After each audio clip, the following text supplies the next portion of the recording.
This episode is made possible by New Masters Academy, the world's absolute #1 art school in the entire world. Click the link down below for a free 7-day trial. Thank you, New Masters Academy. I am deep in the annals of your mind. I am deep in the annals of your... Hey everybody, welcome back to the Honey and Absinthe After Hours podcast. We're your hosts. I'm Vincent, a background designer for the Hollywood animation industry. And I'm Janet, the ex-Disney artist turned independent creator, and this is a podcast about all things art, business, and whatever we feel like. Now today we're going to talk about how dangerous is the internet actually becoming. But before we get into it, make sure to touch my bells and buttons down there. Ooh, you know you want to. She has bells and buttons that say follow, subscribe, no matter what platform you're listening to, iTunes, Spotify, YouTube. Good to see you once again. Sorry for not being here last week. I was too occupied with playing Resident Evil 4 Remake. Now, can we have a real quick aside? You look great and all that stuff.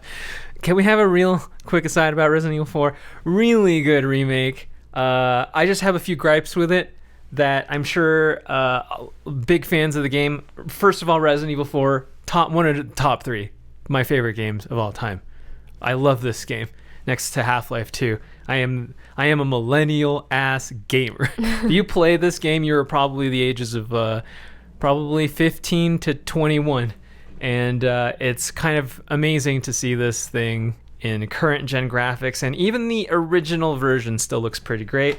I have small gripes, like how the laser pointer thing isn't in every weapon, which is really unfortunate because I really think it gives it that Resident Evil 4, 5, and 6 vibe, but whatever. It's a fun thing to play, and I have been really, really into it, and sorry for missing our faces because of it.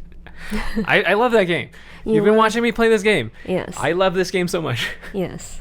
But what I don't love so much is how quickly AI and technology and the culture that is adapting to it has evolved since the last time we talked about it. Pretty much all of our darkest fears about humanity and AI have been coming true. It has ramifications in politics, in technology, obviously, but in the way we interact with other human beings in the world. And its result is super unpredictable. I don't know how the world is going to be in 5 years. Yeah. I really have no idea.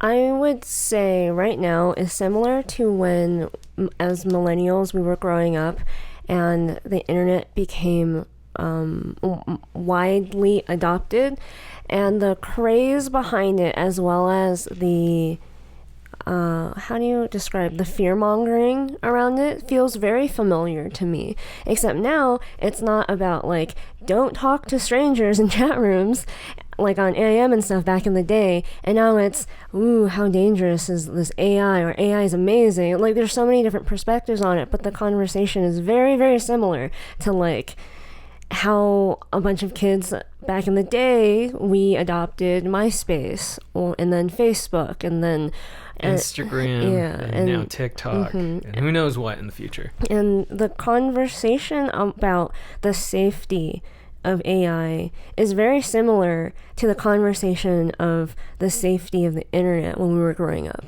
There's a lot of fear-mongering behind it, but it kind of went away. I think the fear people, the don't talk to strangers on the internet, watch over your kids, that kind of conversation went away for a good, I want to say 10 years.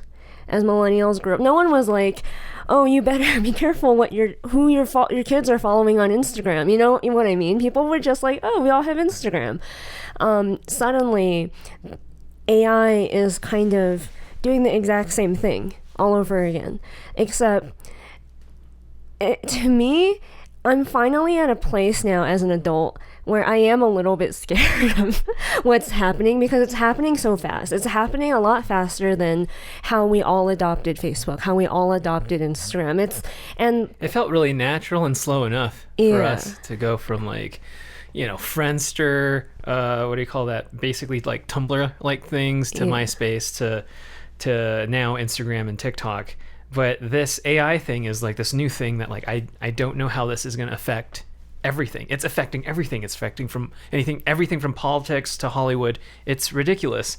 And I think I share the same concern like I did with the original AI podcast, that I am really terrified and I am very pro-human, and I do not like how fast AI is growing, but I do recognize that this is an inevitability. Yeah.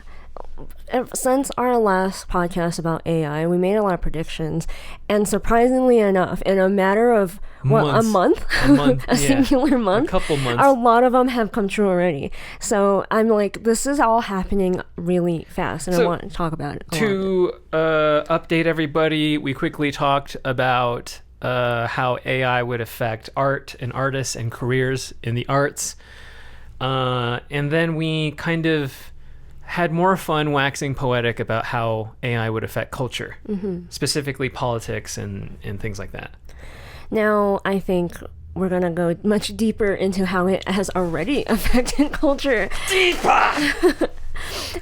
So we're going to go through like a bunch of different recent news stories about AI and what we think we're going with this.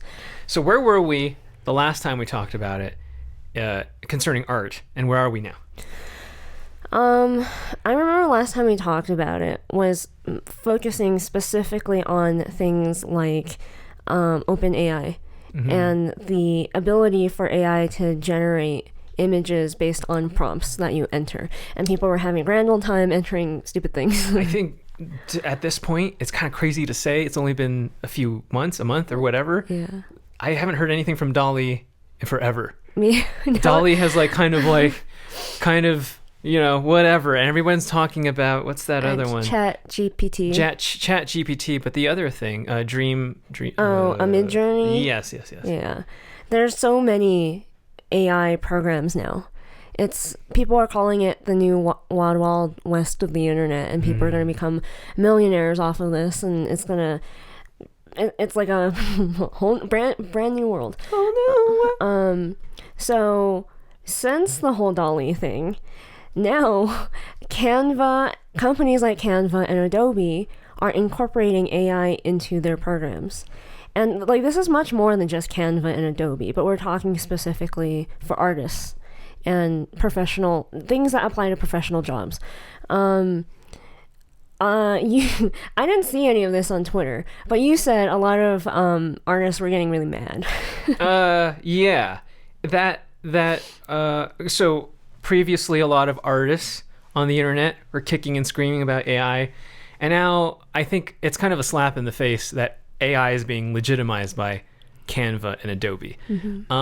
And though I think I've heard that they're not sourcing any artist in particular, the whole point of it is that any old Joe Blow can make a campaign for Gap, let's say, using Canva or Adobe. It doesn't really matter what style it uses. It's just the fact that these were careers, these were jobs that artists used to occupy, and now an ad agency can probably fire 80% of their staff and then just kind of make AI do everything. Yeah, a lot of people, when the whole topic of AI art was happening, there was a whole camp that thought like, this is never going to be adopted. The technology isn't good enough yet. We're so far away from ever being able to use it like that. But then another camp was extremely fearful and hateful towards AI, saying like, it's not a tool. It's really dangerous to our livelihoods as creative artists. And then there's a whole nother camp that was like, this is an amazing tool. Imagine the possibilities of what we can do with it. And I was in that camp because I understand the fear coming from as an artist. Yeah, it's going to take away a lot of your jobs if one day it can do all those things. And today is that day, like months later. So fast. And the no way people you don't have enough of imagination. But like, clearly companies like Canva and Adobe saw it as an opportunity to make better tools for you, to the point where if you don't believe that it's going to take away a massive amount of creative jobs, Levi's recently announced in a news article or something like that they're going to try to make a campaign only with AI, meaning no real models, no real photographer. So literally the only person involved in the making of this ad campaign is probably a creative director who has to come up with the look of the campaign. They have to enter the prompts and figure out what it's going to look like in a certain way, have it designed in their head, but then have the computer make it. But in terms of like, do you need a set? Do you need actual clothes? Do you need a model? Do you fashion designer? Do you need makeup artists? Right. Do you need a photographer? A digital retoucher? You don't need any of those things. Imagine how much these companies are going to save if AI becomes that good. And it's already there, because they already are like, we're going to do it. We're going to use AI for that. We're going to try at least, because it's novel and we can. I think when we last talked about this, it was very difficult for all of us to fathom any corporation adopting AI for creative purposes. In fact, there were a few, I think, NVIDIA and a few game stuff, software stuff, hardware stuff. We're talking about how they would never hire AI stuff, and I screen cap that stuff, and I'll be like, there will be a day, there will be a day, a lot sooner than we all think, where that was where it will be obvious that was all just words.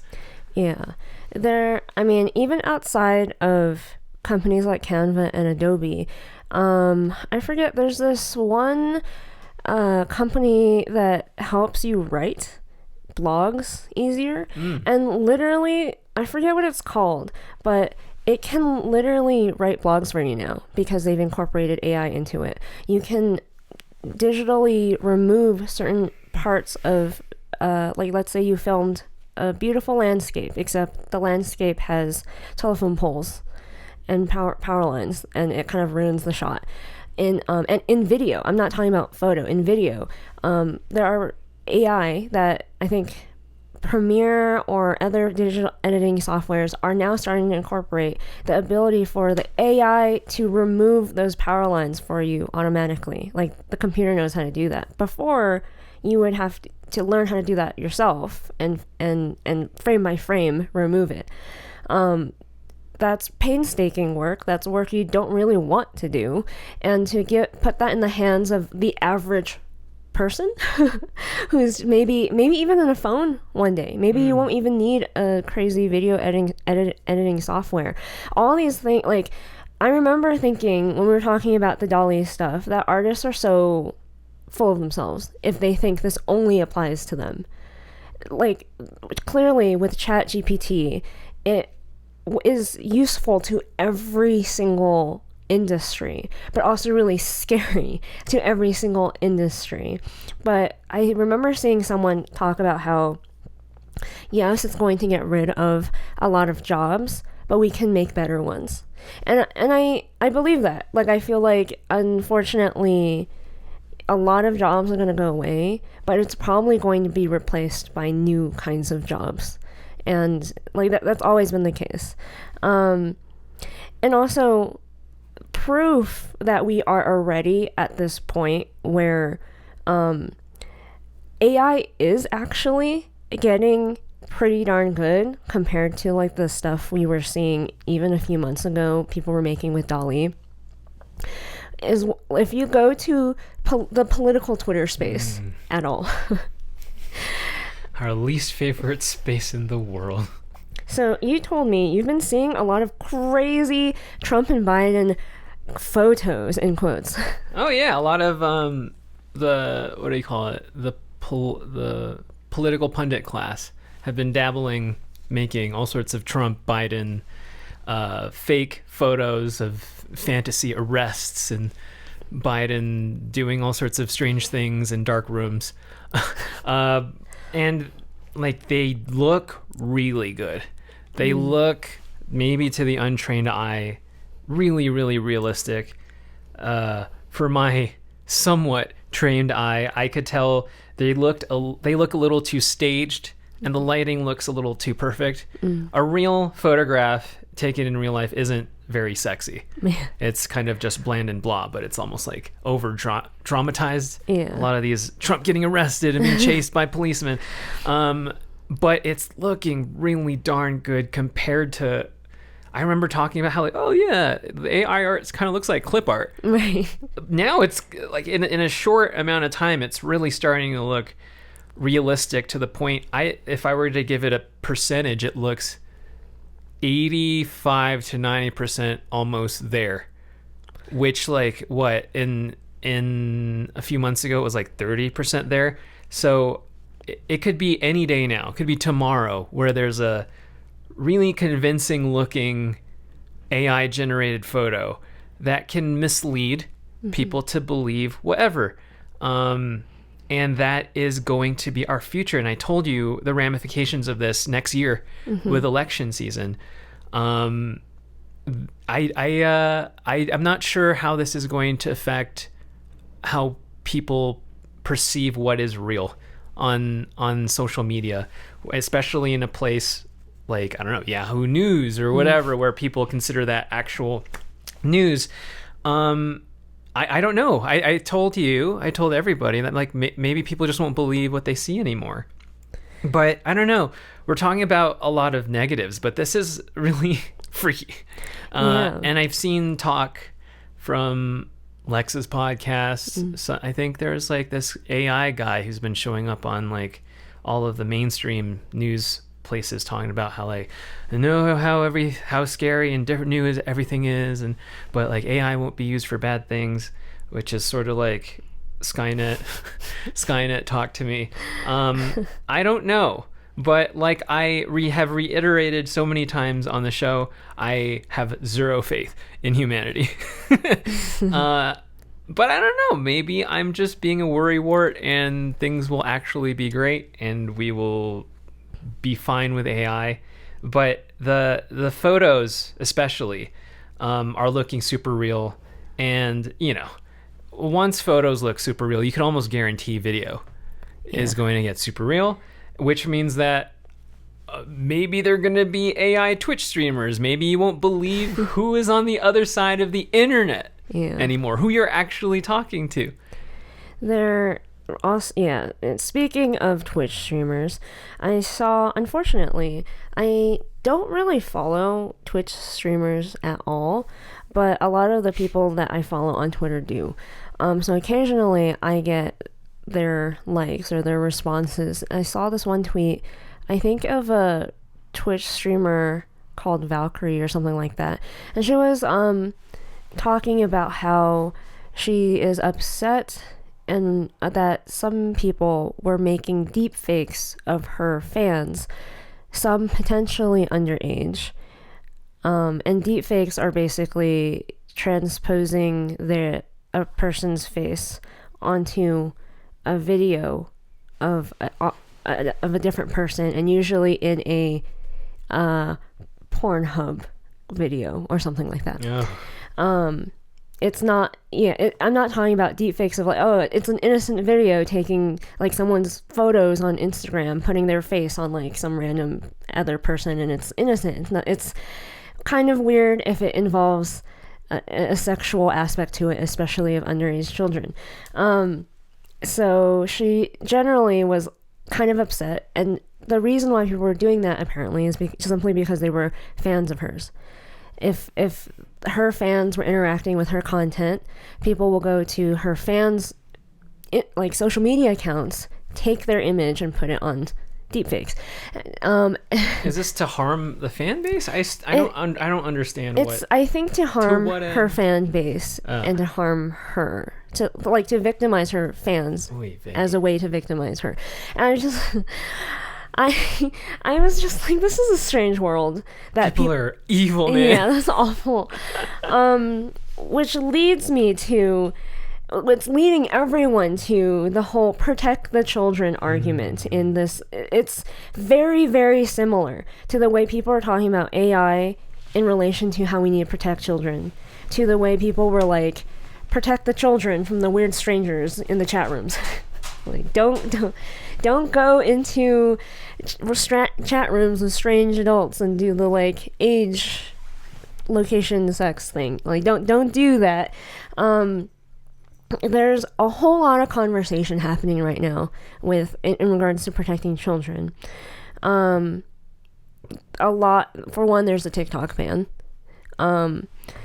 What I've gathered, the main argument for banning TikTok, which apparently, I don't know, I haven't really looked into all the actual not court, but like the government proceedings about whether or not they should. But it seems like the main argument to ban it is to protect the children. That like, oh, it's a Chinese app and it's purposefully doing bad things to our children's minds because it's an app for children. Another argument to ban it is that it's a Chinese app and we shouldn't let a foreign country spy on us or whatever. But the main emotional argument is like, protect the children. My opinion on the TikTok ban is I'm like conflicted because I enjoy TikTok, and a lot of the clips I have seen of our government talking about TikTok is really cringe-inducing because they clearly don't know what it is. What is it? Sort of like when the government talks about violent video games. Like, yes. Oh my goodness. It's like, it's not. No, you like when you call it Tic Tac, it's a little strange. When you think it's so dangerous, the data that it's gathering of me, when it's mostly just cat videos, like it's a little funny.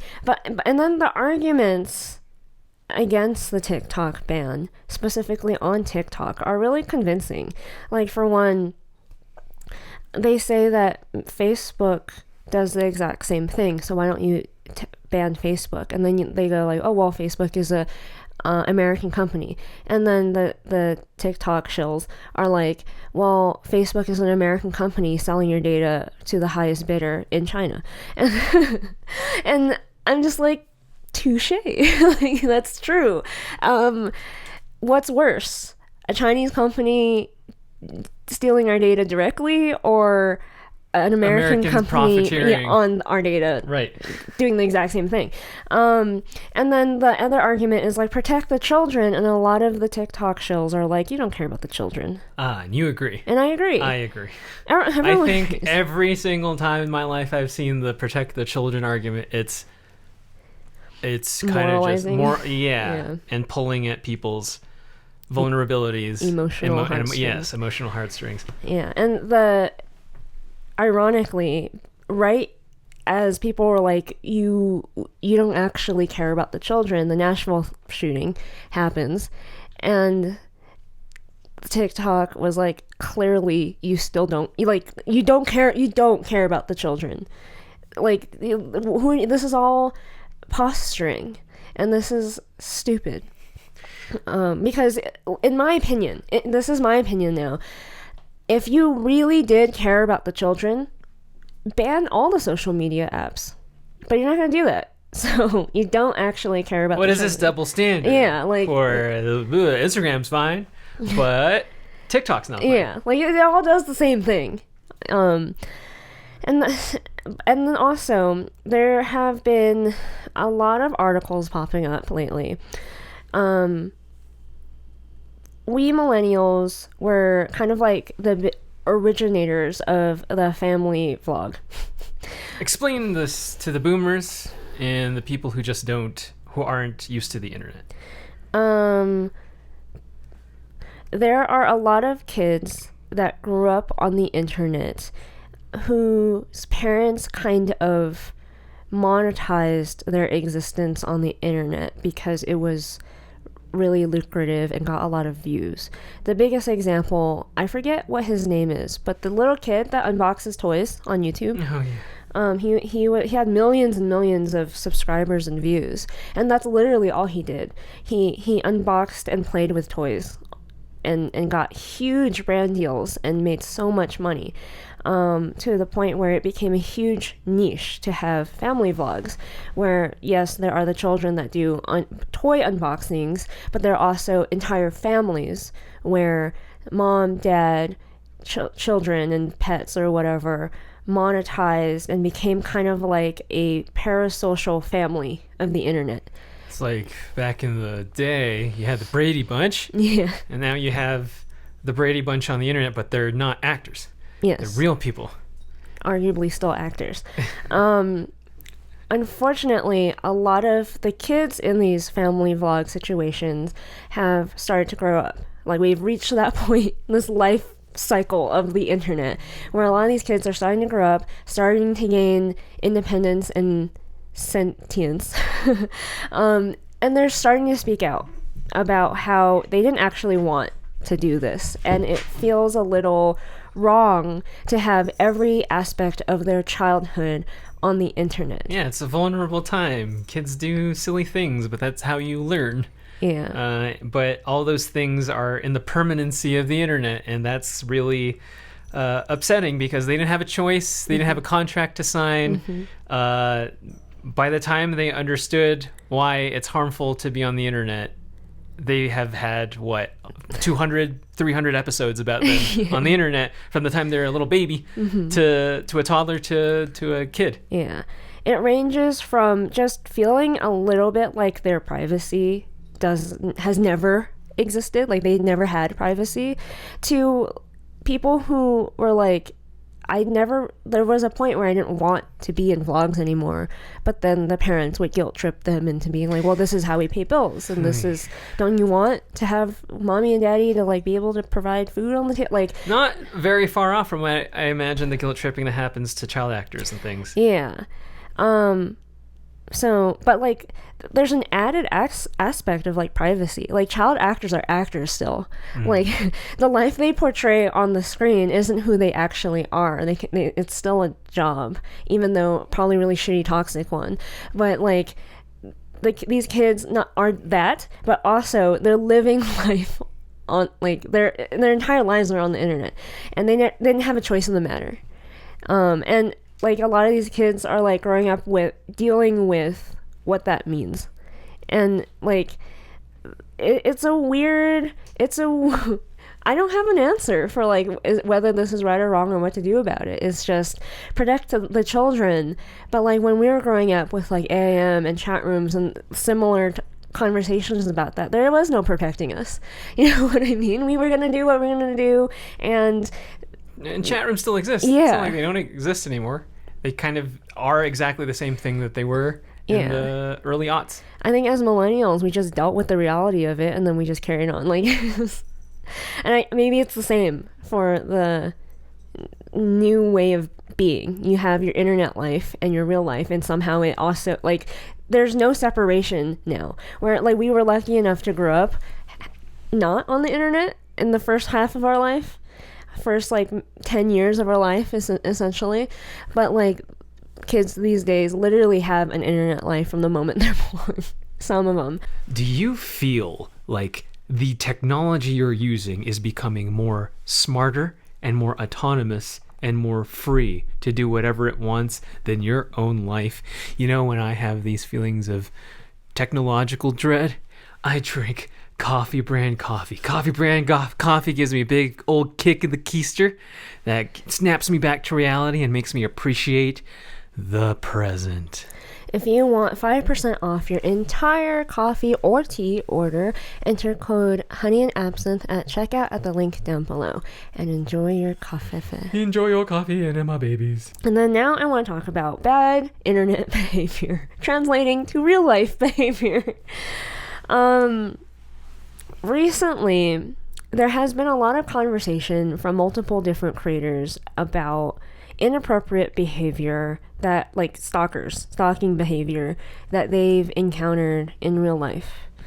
For example, Kelly Stamps, a fairly large YouTuber, vlogger, recently talked about how she doesn't want to do vlogs anymore because she had to deal with a stalker, maybe stalkers, in real life, and she just wants to keep a really big part of her life private now.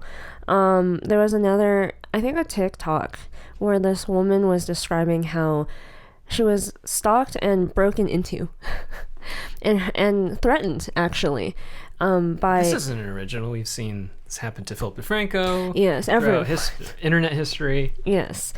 I think it's getting worse, though. Because that is coinciding with... We talked about this before, but Gen Z has really bad concert etiquette. When they go to live performances, live shows, movie theaters, they don't know how to behave in public. They act a fool. They're extremely rude. They feel entitled to the performer or a certain amount of, like, I paid for this, I deserve this. So an example is Taylor Swift is having this crazy tour right now, and there's apparently a lot of videos of fans acting like screaming and yelling to an inappropriate degree. Like, you're supposed to scream and yell at a concert, right? Like the footage of the Beatles girls. Right. But, like, these fans are, like, actively annoying the other fans around them. They're like, can you shut up? Can you, like, chill a little bit? Can you it's hard for me to enjoy my experience with you shrieking over there. I cannot hear Taylor Swift lip syncing. But then, like, millennials are describing the way they're behaving when they're confronted as, like, boomer behavior or Karen behavior. They're being like, well, I paid for my ticket, I deserve to act however I want. But then also we're seeing a lot of Gen Z throwing things and injuring the artists on stage. We've experienced it ourselves, with Gen Z being stupid in theaters. In film Twitter, every film Twitter person who's gone to the theater in the past few years will complain about this. Gen Z acting stupid in theaters. Generally, there has been a lot of strange behavior in real life, resulting from the internet, I think. Like, they think, like, life is one gigantic Twitch stream. Yeah. Basically. So another phenomenon is Gen Z thinks it's okay to just openly record a perfect stranger just living their life to post on the internet for clout. Like, it originates from trying to catch a viral moment of a Karen freaking out so that you can gain clout by proxy if you post it. But now people are literally just existing. Like, they can just be, like, walking in a parking lot and then someone will be recording you. You can just be eating your meal and someone will be recording you.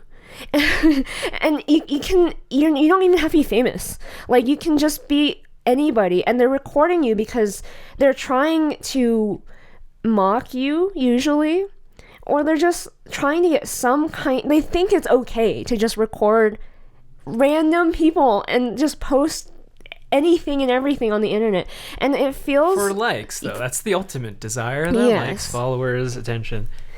I think it's straight, like, as a millennial, I find that very strange because we're used to directing the camera at ourselves. We're narcissists. Right. If we give ourselves consent to put ourselves on the internet, it is very strange to not want to show yourself, actually, and to point it. It's so illogical for us to be like, why record somebody else? This is about me. Yeah. It's not about them. But it's almost like Gen Z doesn't want to be on the internet, but they want to somehow get some sort of something from it without the stakes. Right, without the stakes. Yeah. Without the stakes. My assumption. Is my favorite. My assumption is it's because of quarantine. I think quarantine fucked with everyone's brains and made it so there's a group of people who, in a very formative time in their life, their early 20s to late teens, they were stuck inside and they weren't socialized. Kind of like a pet that wasn't socialized properly. And now they're going out into the world, and they have been chronically online for what, like 3 years? 2 or 3 years. And they don't know how to exist. So they think it's okay to just stalk your favorite YouTuber to her college and film her without her permission.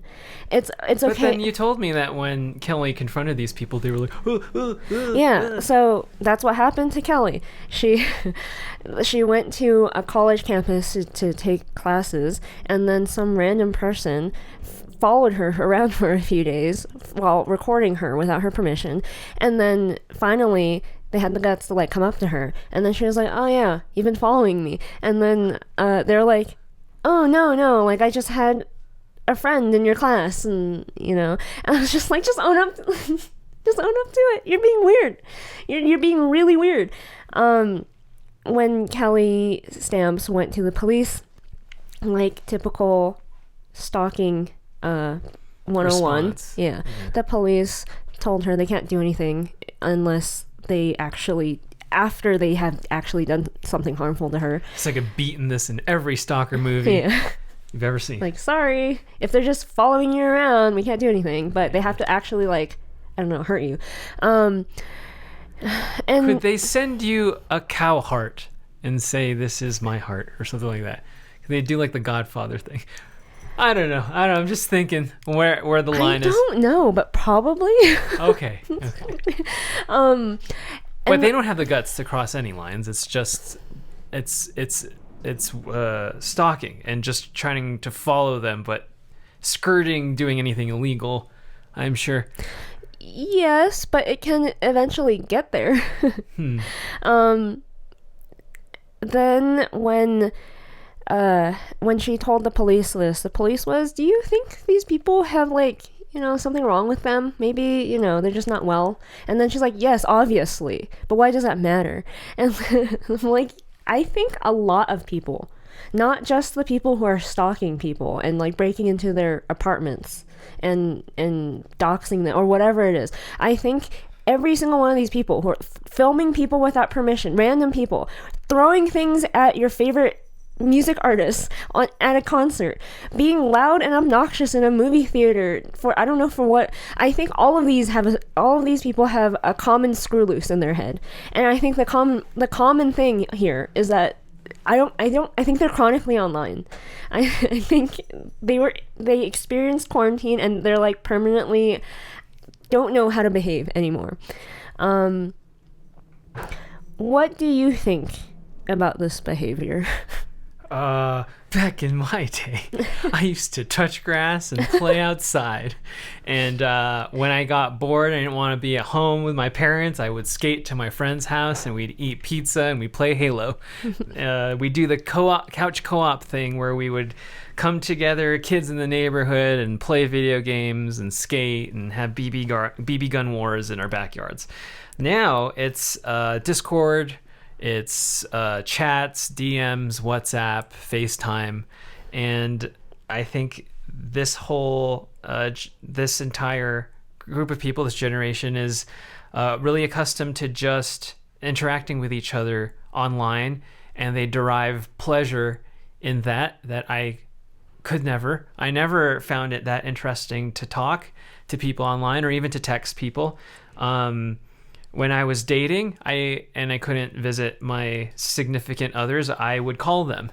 But I think we live in this world where like people FaceTime each other now. That's it's very common. It's very common. As they're walking to your apartment As they're walking door. to your apartment Yeah, door. that's the joke. There's like when millennials show up to your house, they text you.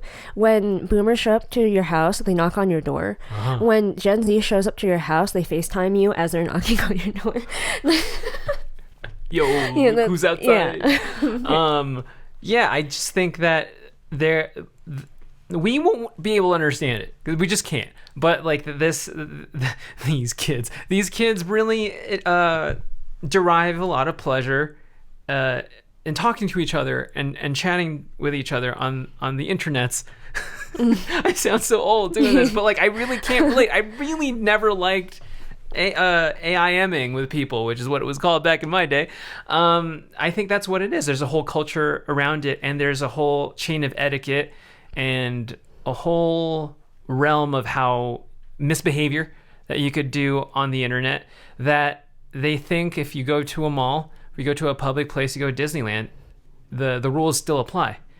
And assuming that these, like some people have stayed in their apartments or in their houses with their parents, which no kid wants to be around with 24/7. They need human interaction. They need, like, you know, people to hang out with, their friends and stuff. I can imagine how harmful that is for the development of their social skills. So ultimately, I don't know. I wonder if this is just going to be a problem that Gen Z is going to face, if it's just them. Because I don't know if that's going to happen with the alphas or beyond because of quarantine. The alphas, yes, are growing up in a world where internet is all over the place. And by the time where they're as old as us, where the internet happened, there's going to be all sorts of advancements in AI that we can't possibly predict. But I find them, the little I've seen of them, to be very social creatures, to be very outgoing creatures. And it's this antisocial, strange, do you not know how to human behavior that I see in a lot of the Gen Z. And I'm sure if you're Gen Z listening to us, you're probably one of the good ones. Maybe, you know? Maybe.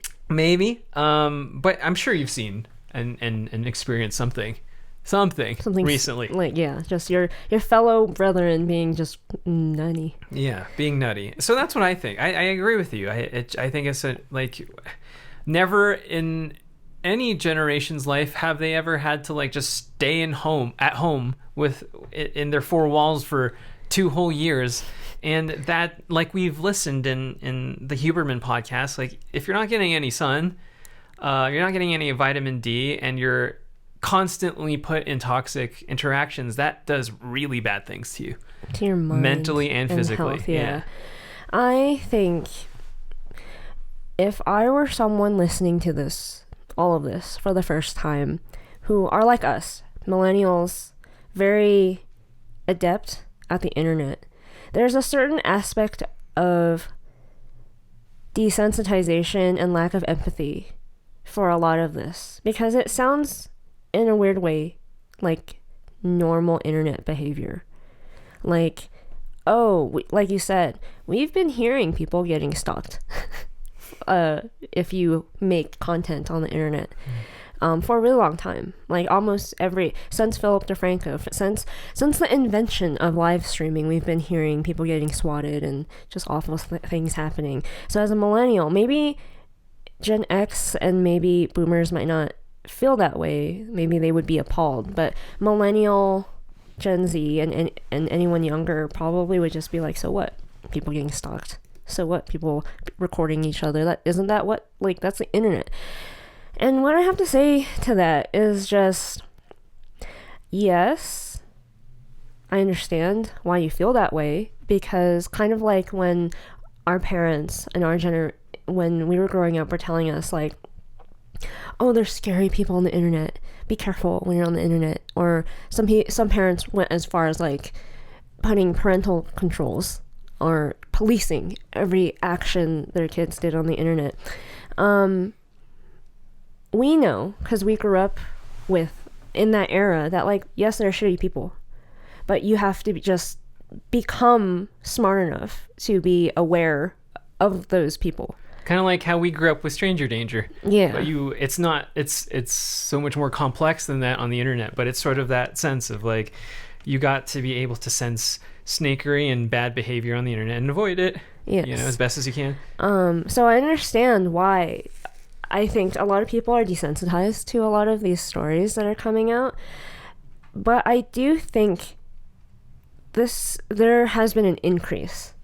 Like, as a millennial who is already who is already desensitized to a lot of stories like that, I think even for me, it's concerning. I guess is the point. Like, stalking is becoming normalized. Bad behavior is becoming normalized. I'm seeing Gen Z because they feel attacked, maybe. Or maybe they are culprits of this bad behavior. And there's so many of them who are doing bad things and embarrassingly bad things.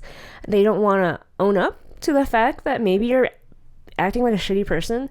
And like a lot of times when people are getting mad at the Gen Z people who are throwing things at like Tyler the Creator or whoever, some people literally getting injured, like you can see blood on them.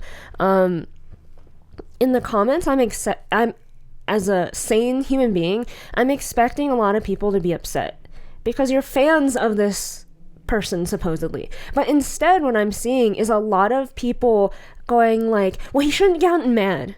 He reacted poorly. I'm like, how are you supposed to react to getting bludgeoned in the head while you're trying to sing? you're like scared for your life as you feel so like these ungrateful people are like, what am I supposed to do? Just take it? I'm supposed to be like, yeah, that's fine, I'm bleeding, but like I'm just gonna keep I'm not supposed to get mad. Like, so I'm telling you, like in the internet, you can get away with these things without any sort of consequence. Yeah. So you to bring that attitude in sort of like a public forum, activity, concert, and then you can, instead of I don't know, dogpiling on somebody or doing something really shitty, you can throw a bottle or something, throw your phone, or I don't know, whatever bad behavior. I can't even fathom it. And you think there's no consequences. Yes. You think you're just a person in the crowd, but that like every generation that isn't Gen Z knows that like there are consequences to real life yes. actions, you know? Maybe don't do that. But then like in the comments, it's people like, well, they shouldn't have kicked that person out. I'm like, are you kidding me? You shouldn't have.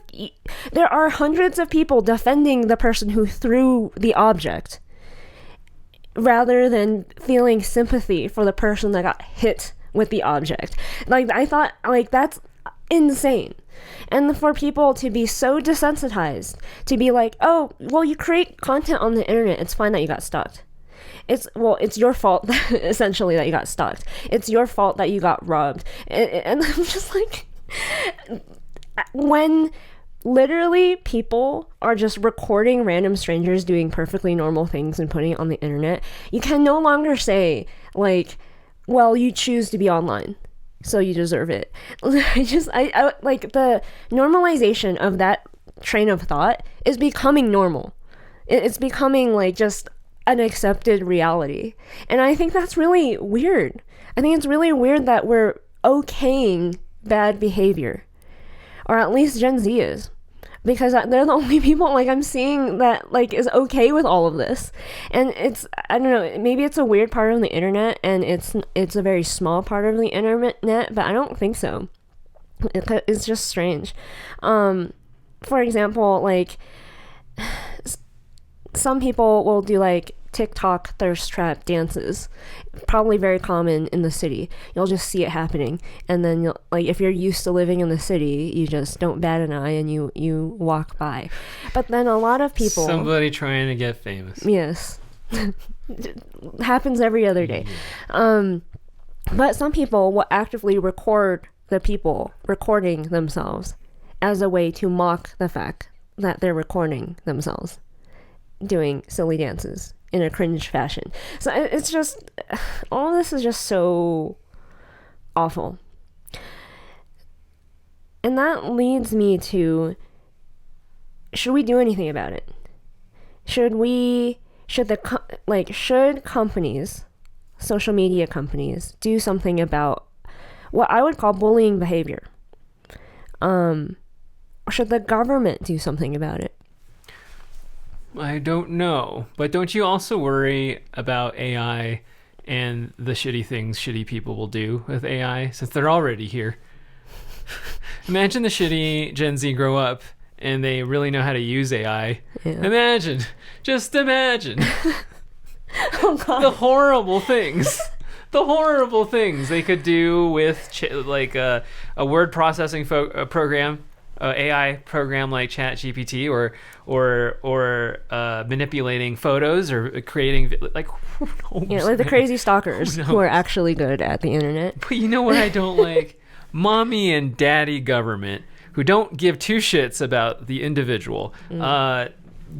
Stepping their putting their grubby fingers on things. And you ask if the government should do anything. I don't think so. The government only seems to do what's in the best interest of the government. Yes. And I don't think they're in the best interest of the children or taking care of the whatever ethical responsibilities that should be happening on the internet. It's a bunch of people grandstanding, wanting to get elected so they can get bigger money, bigger positions power, in power. Yeah. So I don't think the government should do anything, but they're going to grandstand and pretend that they're trying to do something so that they could be like, I'm the guy who banned TikTok. Remember me. I was the McCarthy for the TikTok era. And companies thrive on us being awful to each other. Yes. Don't you think? They profit. I heard something recently that Facebook prioritizes posts with the angry emoji the most out of all of it, out of all the posts, something like that. And it's like WWE. The more you look at CNN, Fox News, the Tim Pools, the Stixes, the Twitch streamers, like the Destinys and the Mr. Girls and the Kidologies, it's all one big fucking WWE match. And I'm so fucking sick of all of it. And I'm just like in my adulthood, in my early 30s, you know what I've learned? No one has your best interest but you, except for yourself. Yes. Tim Pool doesn't give a shit about you. Rachel Maddow doesn't give a shit about you. Only you can give a shit about you. God. So, do they have the response? Does the government, companies have the responsibility to take care of you, police you, and to create the internet police, create online IDs, verification? I don't think so. I don't think so. What good would that do? I really don't know. And I really don't believe it's going to work. I think, I don't know. Like, how does that? How do you even fathom a world where like you do something naughty and then you get like a notification in your inbox and the government's like, like, I don't know, Cory Booker is like, you did something naughty. We saw what you posted. We saw that super chat you gave to X, Y, and Z. And then, not to even, we haven't even talked about the corruption aspect of it, how people can use this type of policing to hamper political enemies, let's say. So it's just a mess. Yes. As soon as you beg for the government to do something, as soon as you beg for the social media companies to do something, the government's going to grandstand. They don't actually care. The companies actually thrive on you being assholes to each other, and they don't actually care. Yes. My opinion is that companies do have a responsibility to protect you to a certain extent, because for as long as I've been on the internet, I have also noticed that naturally the things that make people the most outraged, the most controversial things, always float to the top somehow. There's something about human psychology where that is the what we want to see, and I think it is a problem. And I think it's easy. The easiest thing to point to is, well, children. Like there should be protect the children. And it just seems like as much as these companies supposedly try to protect children from the worst of things, Predators, all that stuff. Or just their images used, different things on Facebook is like the greatest example. They have a really hard time policing that stuff, but at the same time, I wonder if they even care. Like, they say they care, they say they're trying, and they say how hard it is, but I don't necessarily believe them. How hard is it really? Isn't there some sort of force that actually their job is to protect their children? I forgot. Parents? Right. Parents. Right. And I don't think the government should be responsible for your kids. I don't think Mark Zuckerberg or Elon Musk should be responsible for your kids. Maybe if the kid is using your internet and your IP address to do stupid shit, or maybe you're worried about them doing stupid shit, maybe you as a guardian should protect your children.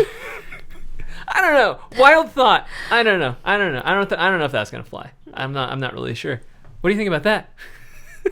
It's a good argument. It's a good argument. But again, they don't do it. So who cares about the children? I did legitimately. In the comments, who actually cares about the children? I want to know. When it came to rock music, rap music, the violent episodes of The Simpsons, violent movies, violent video games, AI chat rooms, internet chat rooms, AI, TikTok. No one cared about. They say they care about the children, but no one cares about the children. Except maybe the children. Maybe. Maybe not even. I don't know. And then, as far as like the government, I, as an adult, I now see the government as just like a really bad workplace bureaucracy, like an office space. It's a joke. And the more you realize government is a joke, the more everything will start making sense for you. I promise. Yes. I promise. No one actually knows how to do their job. Mm-hmm. No one actually wants to do their job. Right. But they want to look good doing it. They want to pretend like they're doing their job by, like in Ikaru, the higher the skyscraper of important documents on your desk, and the more you let it pile up, the more it seems like you're working, and that's what's important here. I've seen far too many times when well-meaning people made laws and it completely backfired because it just added bureaucracy to something and made it worse. You see this with HOAs. You see this with any customs. Yeah, going on the airplane. Yes. It literally more bureaucracy is not a good thing. And I think it's a mistake it's like using a hammer for everything that looks like a nail. Like I think it's not a smart solution to just go like, oh, we should fix it by going to the government. I think it's too heavy-handed a thing, and I don't think it works, because if you're going to the last resort like that, to government, you're basically trying to force people to behave a certain way that they don't really actually want to. You're trying to make a law to force them to do something, rather than even to prevent them from doing something like that they want to do. It's just not how human nature works. And that's where I get to like, well, I think the real solution to all of this has to come from some kind of cultural and societal change. We as a society have to all agree together somehow that certain behavior is or is not okay. But to force it to happen, for any one person to want to force it to happen, is not practical, I think. Like, that's like saying, I want everyone to not use AI. Yes, exactly. Impossible. Like when the artists are campaigning to be anti-AI art, to no everyone just ignore ChatGPT. For my good. Not for your, for my good. Like, that's delusional. Like, I don't know. I don't think there's any one person who can make culture, make society, make and the entire earth decide to change their mind like that. So I think the only thing we can do is to take personal responsibility for our behavior on the internet, for our safety on the internet, for how we would want to or not want to use AI. Just like how at this point, after COVID, a lot of us have started taking personal responsibility for our health. I think it's a very good analogy because clearly I've discovered a lot of things like the food pyramid has been a lie or just wrong information. I don't know if they were trying to lie to us, telling us we need to eat a lot of servings of grains and carbs. Yes. And very little of like what protein and fats or stuff like that. Fats are bad. Yeah, fats are bad. But sugar sugar is good. It's fine, yeah. I think fats are actually really, really good. Yes, actually. Yeah. So it just feels like a lot of what we've been told is good for us isn't actually good for us. And the suspicion starts arising that maybe the food pyramid and everything about it has been one big corporate push towards making us stronger, fatter, more obeying consumers of Coca-Cola and everything. Just so we can keep the machine going. Mm-hmm. And we're all starting to realize all at once, seemingly after COVID, that maybe we should take our health more seriously and not rely on doctors, medication. Just take responsibility for our own health. The thing that we keep seeing the more we get into health is like what happens is people wait until something really bad happens. They continue their bad habits until something bad happens, and they go to their doctor, and their doctor, they say, "Oh, I have this pain," and then the doctor is like, "Okay, here's this medication that alleviates pain," but there's never a conversation about why the pain is happening in the first place. Yeah. And I think what I keep noticing in health. The health space and the wellness space and the mental health space is everybody wants to fix what the underlying issue is, mm-hmm. rather than just treating the symptom, mm-hmm. because treating the symptom is sort of like taking a painkiller. Right. It's killing the pain, but the pain's always just going to be there, and you never really did anything about the pain. Mm-hmm. And I think that really fits with the cultural societal thing, because the government and the companies aren't going to they're going to save face and go like, look, we made this new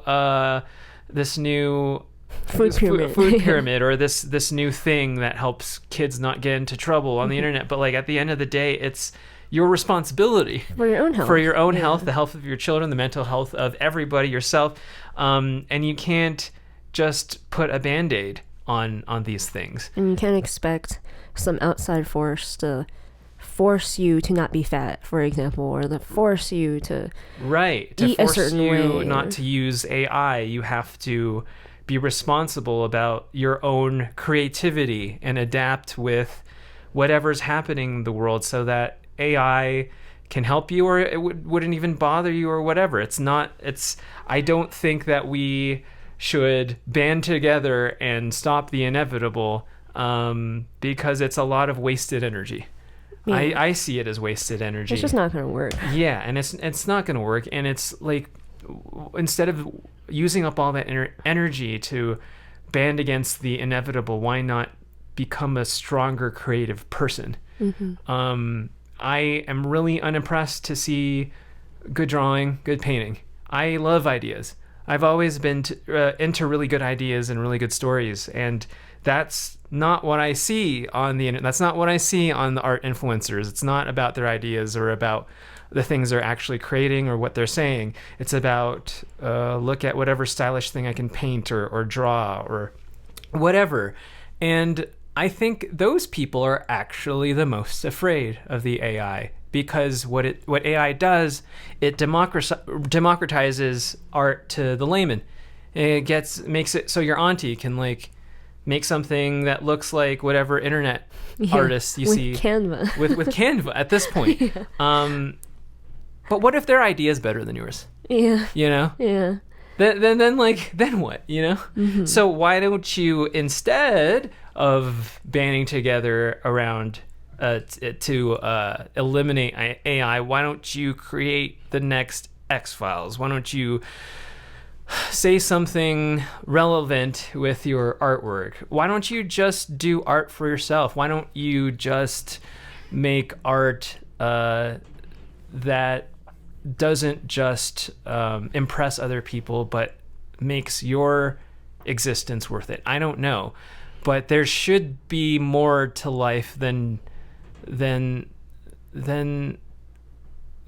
you like. Imagine doing the same thing for decades and decades and decades, and like the people who are fighting AI, it makes me feel like, is that what you want to do? Because there's so much you could do with your life other than draw really pretty pictures of The Last of Us, you know? Yeah. But yeah, I and the way this ties to health is that like you are responsible. If your career goes under because of AI, because things are changing, that's not AI's fault. That's your fucking fault. Yeah. I think at the end of the day, I think this fear of AI, because I feel like it's so similar to the fear of chat rooms and MySpace and all that stuff, it's gonna be the same exact result. It's a tool. I really don't think AI is going to become like sentient and attack us all. But who knows? I would hope that it stays a tool. Like the internet is a fantastic tool and has created so many amazing things for us. I can only imagine what AI is going to be able to allow us to do in the near future. Like, it's going to be crazy. Like the amount of creativity we're going to be able to see come from people who are going to use it really well. But I also think, like, we had to grow up with really tough skin. I think you have to be even tougher now. You know, I think the people growing up, I don't think all this weird behavior is going to go away. I've only seen it get worse. It's particularly bad in certain niches, like the art community, and in certain really sensitive communities. But I've seen it in every community, though. At least some aspect of it. Like my recent YouTube video was just like, in a weird way, me waxing poetic about how I've become desensitized to it in certain ways. I've gotten used to just like, well, if I'm going to, sadly, this is not a thing I wish would happen, but like, sadly, if I'm going to exist on the internet, unfortunately, I will make people angry even on accident, and most of them. Unfortunately, your objective being on the internet isn't to please people. Yes, especially when your objective is like mine, and you have no interest in actually like bowing down to people and being like, love me. Then yeah, you're gonna encounter a lot of hate, a lot of criticism, and just a lot of strange behavior from very mentally unstable people.